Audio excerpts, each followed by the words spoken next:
لبيك اللهم لبيك لبيك لا شريك لك لبيك إن الحمد والنعمة لك والملك لا شريك لك لبيك اللهم لبيك لبيك لا شريك لك لبيك إن الحمد. Assalamualaikum warahmatullahi wabarakatuh. Apa kabarnya Ananda yang soli dan soliha? Semoga kalian selalu diberikan kesehatan oleh Allah Subhanahu wa Ta'ala. Nah, Pak Imron akan menjelaskan tentang ihram. Nah, diperhatikan ya.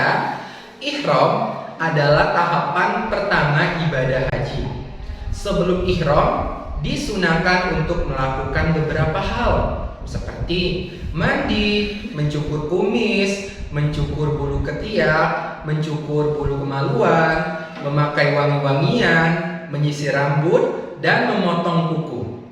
Ihram termasuk wajib sahnya haji, dimulai dari miqat, dari tempat tinggal masing-masing jamaah haji, sambil berniat menjalankan haji dan membaca kalimat talbiyah. Nah, adapun bacaan niat haji sebagai berikut nih, ya, disimak baik-baik. Nawaitul hajja wa ahramtu bihi lillahi ta'ala labbaikallahumma hajja, yang artinya aku niat melaksanakan haji dan berihram karena Allah Subhanahu wa Ta'ala. Aku sambut panggilanmu ya Allah untuk berhaji. Nah, kemudian bacaan talbiyahnya nih, labbaik Allahumma labbaik labbaik la syarika laka labbaik innal hamda wa nikmata laka wal mulk la syarika lak, yang artinya aku datang memenuhi panggilanmu ya Allah, aku datang memenuhi panggilanmu, aku datang memenuhi panggilanmu, tidak ada sekutu bagimu, aku datang memenuhi panggilanmu. Sesungguhnya segala puji, nikmat, dan segenap kekuasaan adalah milikmu, tidak ada sekutu baginya. Nah, Ananda yang sholih dan sholihah, dalam melaksanakan ihram kita wajib memakai pakaian ihram. Nah, seperti ini pakaiannya ya, bisa kalian lihat. Nah, pakaian ihram laki-laki mengenakan pakaian kain yang tidak berjahit. Nah, seperti ini ya, yang Pak Imron pakai. Pakaian ihram laki-laki terdapat dua kain, yaitu untuk menutupi bagian atas badan, kemudian bagian bawah badan. Sedangkan untuk perempuan memakai baju yang menutup aurat yang berwarna putih ya. Pakaian ihram wanita tidak boleh menutupi bagian muka, kemudian telapak tangan. Pelaksanaan ibadah haji dimulai pada tanggal 8 Zulhijjah. Setelah ihram, seluruh jamaah haji pergi ke Mina untuk bermalam di sana sambil menunggu waktu wukuf di Arafah. Selama di Mina, jamaah haji dianjurkan untuk banyak memanjatkan doa, membaca istighfar, zikir, membaca kalimat talbiyah, dan membaca Al-Quran. Setelah sholat subuh pada tanggal 9 Zulhijjah, jamaah haji menuju padang Arafah untuk wukuf. Apa sih wukuf itu? Wukuf yaitu merenungkan diri atau mengasingkan diri seakan-akan berada di padang mahsyar. Selama wukuf, jamaah haji dianjurkan untuk banyak memanjatkan doa, membaca istighfar, berzikir, membaca kalimat talbiyah, dan membaca Al-Quran. Sebelum matahari terbenam, jamaah haji menuju Musdalifah untuk bermalam. Sesampainya di Musdalifah, jamaah haji melaksanakan sholat maghrib, isya, dan subuh. Itu dia ya Ananda semuanya tahap ihram ya sampai ke bermalam di Musdalifah. Ananda yang sholih dan sholihah, alhamdulillah hari ini kita melakukan kegiatan manasik haji tahun 1442 Hijriah. Nah, Ananda yang sholih dan sholihah, Bunda Nur di sini akan menjelaskan mengenai tentang tawaf.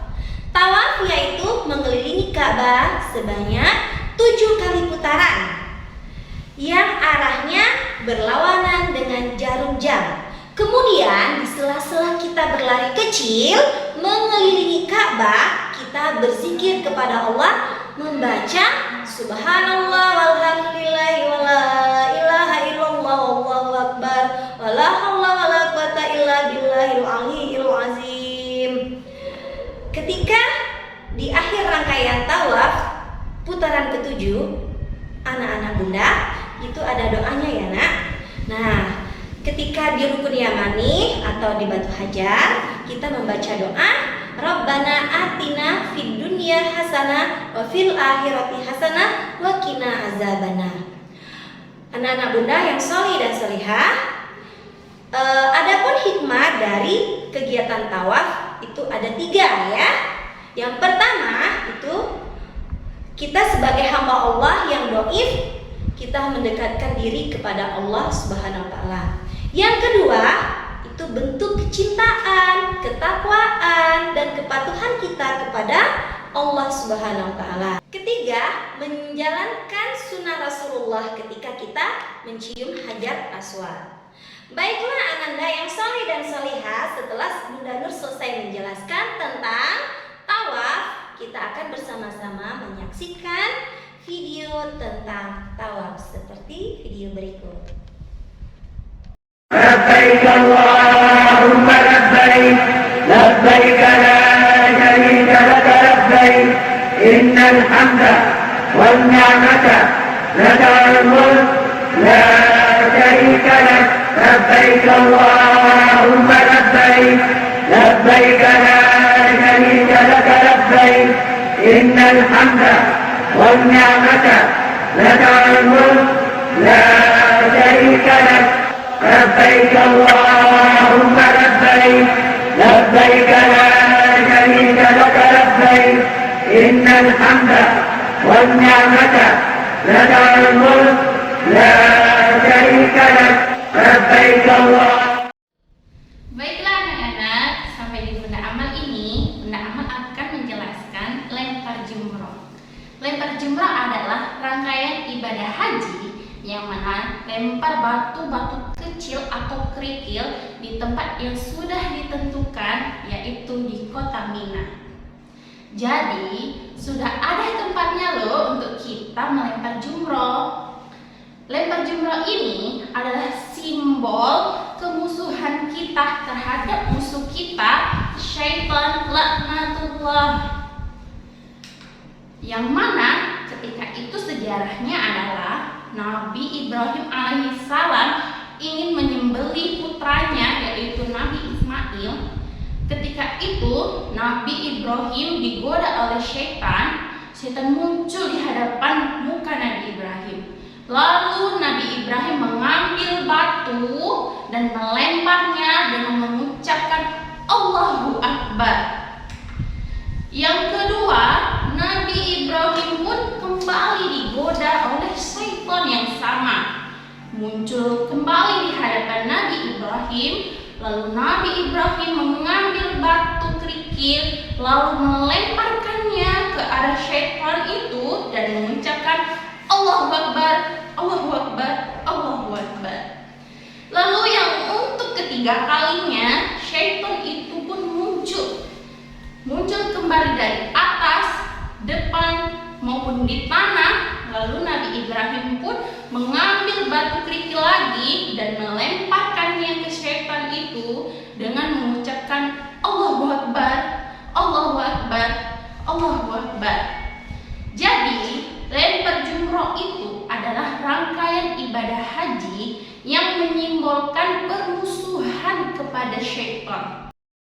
Anak-anak Bunda Amal yang Bunda Amal hormati, rangkaian ibadah haji lempar jumroh itu ada 3, yaitu jumroh ula, jumroh wusta, dan jumroh akobah. Jumroh akobah adalah jumrah yang utama dan terakhir. Yuk kita praktekkan, simak ya videonya. Ada beberapa waktu kita akan melempar 3 jumroh ini. Pada tanggal 10 Zulhijjah kita akan melempar hanya jumroh akobah saja. Dan pada tanggal 11 dan 12 Zulhijjah kita akan melempar ketiga jumroh ini, yaitu jumrah ula, jumrah wusta, dan jumrah aqobah.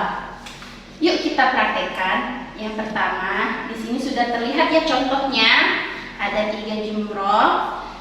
Pada tanggal 10 Zulhijjah kita sudah melempar nih jumrah aqobah. Lalu pada tanggal 11 dan 12 kita melemparkan 3 batu ke jumrah ula, wusta, dan aqobah. Lanjut. Pada tanggal 10, 11, dan 12 Zulhijjah itu kita melempar batu ke arah 3 jumroh. Dengan prakteknya yang pertama kita harus mengarah kiblat. Kita mengarah kiblat lalu menyiapkan batu-batu kecil. Siapkan batu-batu kecilnya untuk dilemparkan ke 3 jumroh ini. Pada tanggal 10 kita lempar ke jumroh aqobah sebanyak 7 kali dengan mengucapkan lafaz Allahu Akbar, Allahu Akbar sampai 7 kali. Lalu pada tanggal 11 dan 12 Zulhijjah kita lempar ke 3 jumroh ini ya. Sama seperti yang pertama jumroh aqobah, kita menghadapkan kiblat dulu, lalu menyiapkan batu-batu kecil atau kerikil. Kita lempar sebanyak 7 kali dengan mengucapkan kalimat Allahu Akbar, Allahu Akbar. Lalu jumrah wusta sama seperti jumrah ula, kita lempar 7 kali dengan mengucapkan Allahu Akbar. Dan terakhir kita lempar ke jumrah aqobah, jumrah paling utama dan paling terakhir, sebanyak 7 kali dengan mengucapkan kalimat Allahu Akbar sampai 7 kali. Baiklah anak-anak bunda, itulah cara mempraktekkan rangkaian ibadah haji lempar jumroh. Nanti ketika anak-anak bunda melaksanakan haji, yuk ikutin dan tiru apa yang diajarkan bunda-bunda guru ini ya. Terima kasih. Nah, adapun rangkaian dari ibadah haji yaitu sa'i. Sa'i merupakan rangkaian ibadah haji yang dilakukan oleh umat muslim baik laki-laki maupun perempuan. Sa'i itu merupakan lari-lari kecil dimulai dari Bukit Safa sampai Bukit Marwah, dilakukan sebanyak 7 kali keliling. Namun saat kita berlari-lari kecil dibacakan doa Inna syafa wal marwata min syairillah.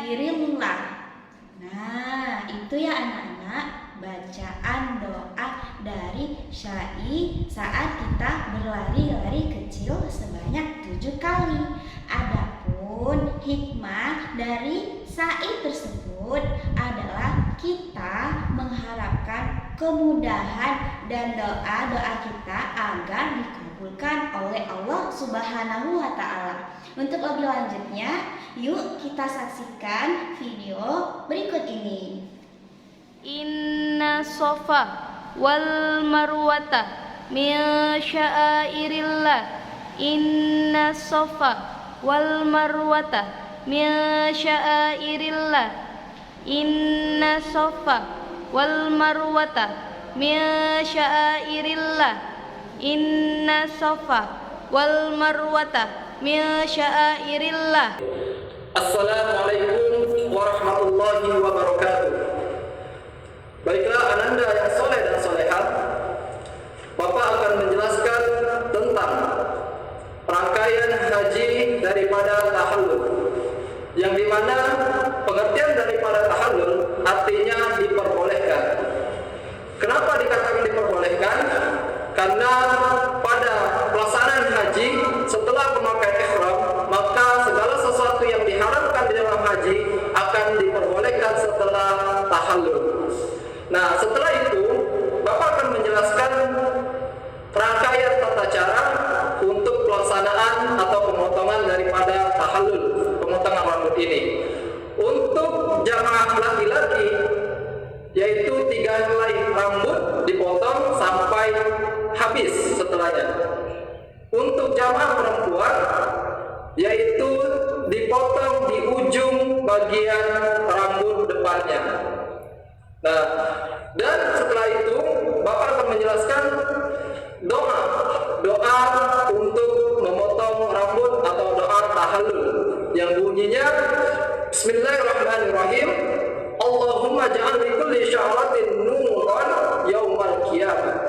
Artinya, ya Allah, jadikanlah untuk setiap helai rambut yang aku gunting menjadi cahaya pada hari kiamat.